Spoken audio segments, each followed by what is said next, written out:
অতিকৈ গুৰুত্বপূৰ্ণ সভা।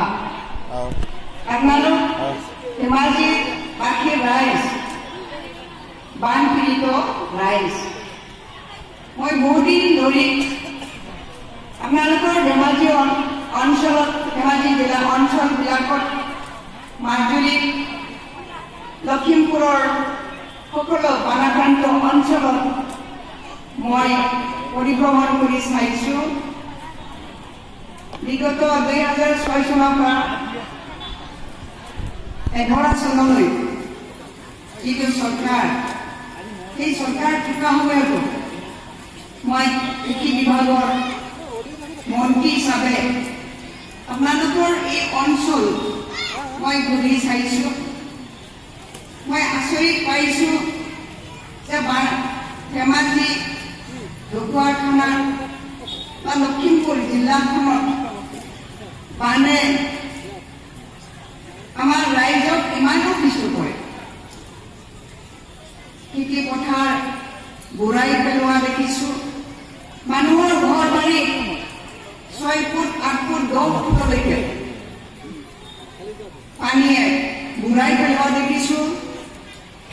বালিয়ে পুতি দিয়া, পুতি ৰখাটো দেখা পাইছোঁ। মই সেইবিলাক দেখি সেই চৰকাৰৰ দিনতে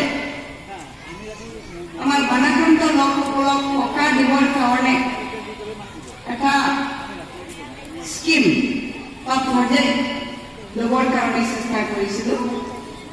কিন্তু মই প্ৰজেক্টটো লওঁতে চৰকাৰ উভলি গ'ল। সেইকাৰণে মই সেই চৰকাৰৰ দিনত ট্ৰাইবেল এফেয়াৰ্ছ মন্ত্ৰী হিচাপে, কৃষি বিভাগৰ মন্ত্ৰী হিচাপে মই যথেষ্ট চেষ্টা চলাইছিলোঁ।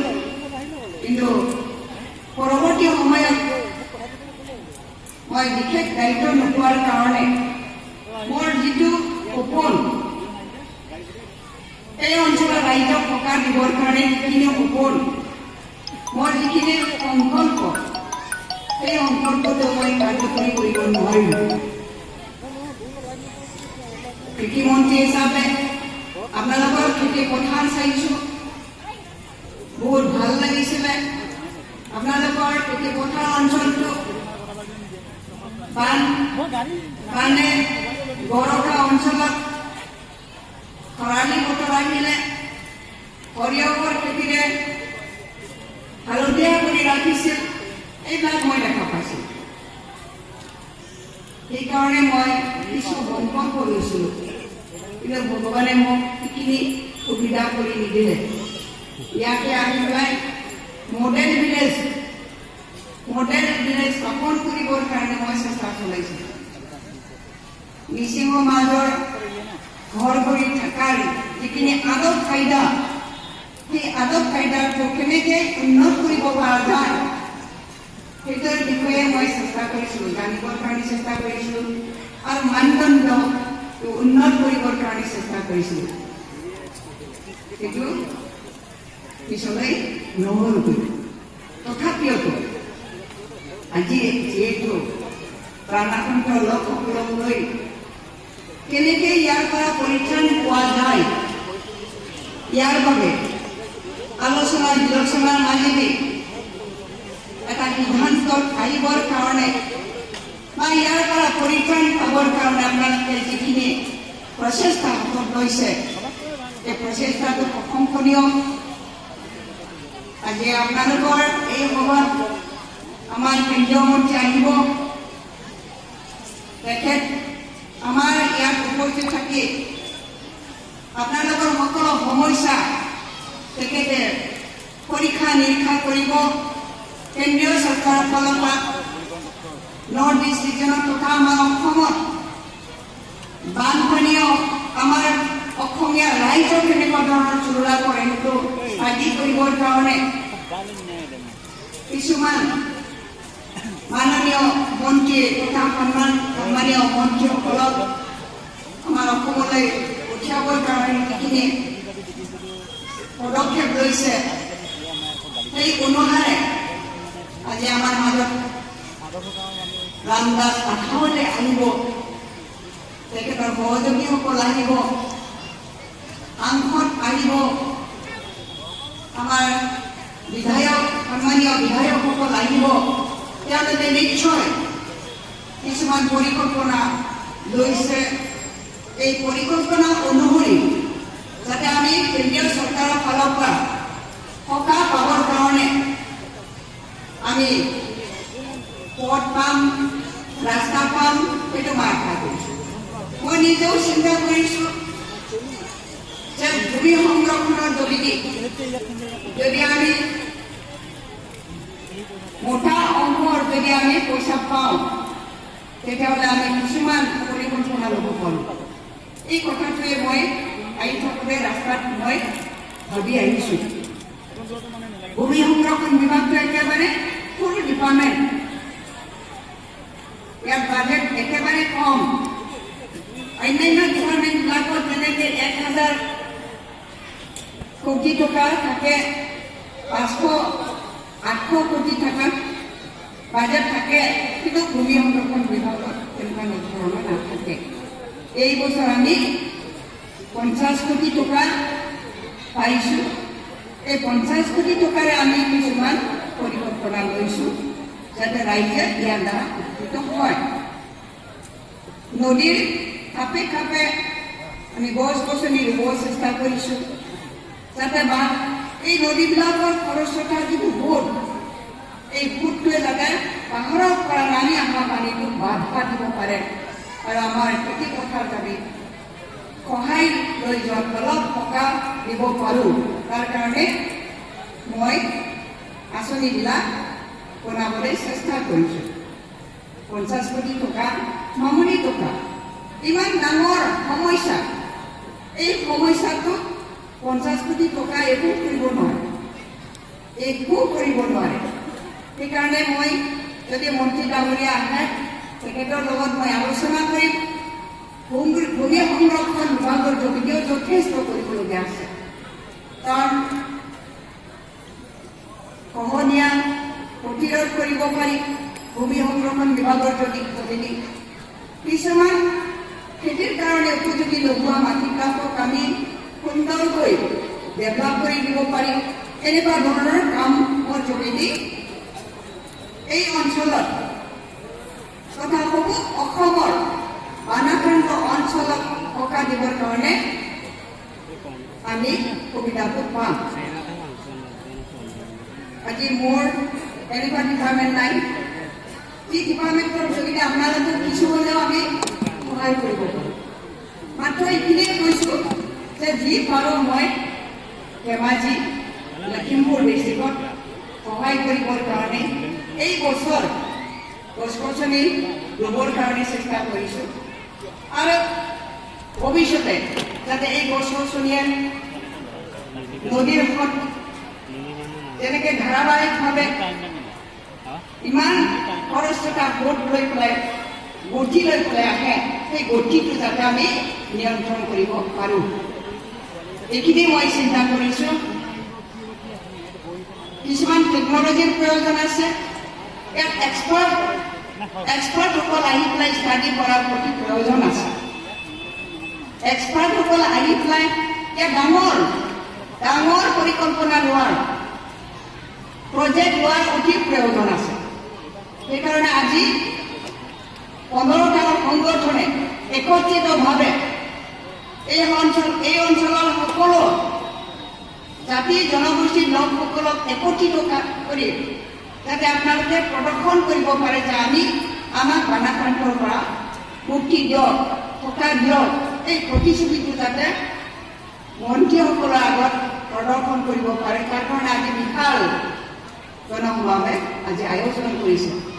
মই নাজানো আপোনালোকৰ এই সংকল্প কিমান দূৰ আপোনালোকৰ সমস্যাটো মোচন কৰিব পাৰিব বা সুবিধা পাব মই নাজানো। যদি মই থকা অৱস্থাত মন্ত্ৰী ডাঙৰীয়াক পাম, মই তেখেতৰ লগত আলোচনা কৰিম। তেনেকুৱা ধৰণৰ তেখেতে সংকল্প লৈ দিল্লীৰ পৰা ইয়ালৈ আহিব। আপোনালোকৰ আগত তেখেতৰ যিবিলাক কথা ক'ব, তাৰ মাজেদি কিছু আমি সকাহ পাব পৰাকৈ আমি নিশ্চয় বিচাৰি পাম। সেই গতিকে তেখেত আহি আছে আৰু তেখেতৰ অতি মানে খুব ইচ্ছা মাজে মাজে তেখেতে মোকো ফোন কৰি পেলাই এনেকুৱা ধৰণৰ স্কিম দিয়াৰ কাৰণে মোক তেখেতে ফোন কৰে তেখেতে মোক পাহৰি গৈছে যে মই WPTৰ মন্ত্ৰী নহওঁ মোক তেখেতে ভাবি আছিল যে মই WPTৰ মন্ত্ৰী হওঁ আমাৰ এই ট্ৰেভেল এফেয়াৰ্ছৰ মন্ত্ৰী মই হওঁ কাৰণ তেখেতে যিটো ডিপাৰ্টমেণ্ট লৈছে সেই ডিপাৰ্টমেণ্টৰ যোগেদি WPTৰ পইচা তেখেতে দিব পাৰিব আৰু ৰাইজক টকা দিব পৰাকৈ আৰু কিছুমান উন্নয়নৰ কাম কৰিব পৰাকৈ তেখেতে সহায় কৰিব পাৰিব তেখেতক মই আন্তৰিকভাৱে ধন্যবাদ দিওঁ কেন্দ্ৰীয় মন্ত্ৰী হৈ পেলাই মাজে মাজে মোক ফোন কৰে এই গতিকে মই বহুত ভাল পাইছোঁ তেখেতক মই তেখেতক বাস্তৱত পোৱা নাই কোনোদিনো দেখা কৰিব পৰা নাই আগৰ চৰকাৰৰ দিনত ট্ৰাইবেল এফেয়াৰ্ছ মন্ত্ৰী আছিলে জনজাতীয়সকলৰ মন্ত্ৰী আছিলে তেখেতক মই পাইছোঁ তেখেতেও বহুত ভাল মানুহ আছিলে কিন্তু সময় থাকোঁতে আমি তেখেতৰ পৰা যিখিনি আদায় কৰিব লাগে সেইখিনি আদায় কৰিব নোৱাৰিলোঁ এই নতুন চৰকাৰ হোৱাৰ পিছত তেখেত এতিয়া মন্ত্ৰী হৈ থকা নাই এই গতিকে আজি ৰামদাস আঠৱলে ডাঙৰীয়া আহিব তেখেতে সহায় কৰিবৰ কাৰণে আগবাঢ়ি আহিছে এটা আমাৰ কাৰণে আনন্দেৰ কথা হয় গতিকে মোৰ ফালৰ পৰা ক'বলগীয়া কথা নাই খালি মই মোৰ ফালৰ পৰা মোৰ আবেগ অনুভূতিটো মই প্ৰকাশ কৰিছোঁ আপোনালোকৰ দুখ মই দেখা পাইছোঁ নিজে আহিছোঁ সুমিত্ৰা পাটিলৰ লগতো আহিছোঁ মই এখন স্কুল ঘৰ খালি মুধুটো দেখা পাইছোঁ মুধাটো মাত্ৰ বাচি আছিলে বালিৰ ফুট যোৱাৰ পৰা কিছুমান ঘৰ বালিৰ তলত আছিলে এইবিলাক মই দেখা পাইছোঁ গতিকে অতি প্ৰয়োজন আছে ধেমাজি অঞ্চল লখিমপুৰ জিলাৰ কিছুমান অঞ্চলত আমাৰ চৰকাৰৰ ফালৰ পৰা কেন্দ্ৰীয় চৰকাৰৰ পৰা আৰম্ভ কৰি আমাৰ ৰাজ্য চৰকাৰৰ যথেষ্ট দায়িত্ব আছে আৰু যিটা আমাৰ বানপানী আহিলে আমাৰ অৱস্থা একেবাৰে বেয়া হৈছে কিমান মানুহ মৰি গৈছে বানপানী এই বছৰ গোটেই অসম বানপানীয়ে বুঢ়াই পেলাইছে মই বহুত ডিষ্ট্ৰিক্টত মই নিজে ঘূৰি চাইছোঁ ডিষ্ট্ৰিক্টে মানুহ মৰাৰ মেছেজ আমি পাই থাকিছোঁ আৰু এই চৰকাৰ মাননীয় মুখ্যমন্ত্ৰী শ্ৰীযুত সৰ্বানন্দ সোণোৱাল ইমান দয়ালু যে যিসকলে বানত পৰি পেলাই মৃত্যু মুখত পৰিছে তেওঁলোকৰ গাৰ্জেনসকলক তেওঁলোকৰ পৰিয়ালৰ ব্যক্তিসকলক লগে লগে 4 লাখ টকা আমাৰ চৰকাৰৰ ফালৰ পৰা ঘূৰাই দিয়া হৈছে কিন্তু অন্যান্য চৰকাৰৰ দিনত সেই পইচাখিনি পাবৰ কাৰণে বহুত দিন বাট চাই থাকিব লাগে আগৰ চৰকাৰৰ দিনত ৰিলিফ পাবৰ কাৰণে খোৱা খাদ্য পাবৰ কাৰণে বহুত দিন বাট চাই থাকিব লাগে কিন্তু এই চৰকাৰৰ দিনত মাননীয় মুখ্যমন্ত্ৰী ডাঙৰীয়াই তৎকালীনভাৱে তেখেতে সকলো জিলাবিলাকৰ লগত ভিডিঅ' কনফাৰেন্সত মিটিং কৰি সকলোকে দায়িত্ব দিছিল যে বানাক্ৰান্ত লোকসকলক আমাৰ ডিচিৰ পৰা আৰম্ভ কৰি সকলো ডিপাৰ্টমেণ্টৰ মুৰব্বীসকলে ওচৰত যাব লাগে তেওঁলোকৰ দুখ মোচন কৰিব লাগে ৰিলিফ দিওঁতে কোনো ধৰণৰ বিপদে কৰিব নালাগে লগতে জিলাৰ উপায়ুক্তসকলে তেখেতৰ সহকৰ্মীসকলক লৈ বানাক্ৰান্তৰ লোকসকলক ৰিলিফ পঠিয়াইছে এনেকুৱা ধৰণৰ অৱস্থা আমাৰ ডিচিসকলে কৰিছে যে একেবাৰে বুঢ়াই পেলোৱা অঞ্চল জিলাবিলাকে বটলৰ পানী পৰ্যন্ত বিতৰণ কৰিছে বটলৰ পানী বিশুদ্ধ খোৱা পানী পোৱাটো দূৰৰ কথা আছিলে সেইকাৰণে বজাৰৰ পৰা বটলৰ পানী বানাক্ৰান্তৰ লোকসকলক যিসকলে ৰিলিফ কেম্পত আছিলে তেওঁলোকক বিলাইছে কিন্তু মই নিজে দেখিছোঁ বাক্সাত দেখিছোঁ নলবাৰীত দেখিছোঁ গোৱালপাৰাত দেখিছোঁ য'ত মই গৈছোঁ তাত দেখিছোঁ গতিকে আমি মাননীয় মুখ্যমন্ত্ৰী ডাঙৰীয়াক শ্ৰীযুত সৰ্বানন্দ সোণোৱাল ডাঙৰীয়া তেখেত আমাৰ ৰাইজৰ যিহেতু মুৰব্বী হিচাপে তেখেতে নিজৰ দায়িত্বটো পালন কৰিছে আৰু যিবিলাক বানপানীত মথাউৰি খহি গৈছে ৰাস্তা ভাগি গৈছে তৎকালীনভাৱে মেৰামতি কৰিবৰ কাৰণেও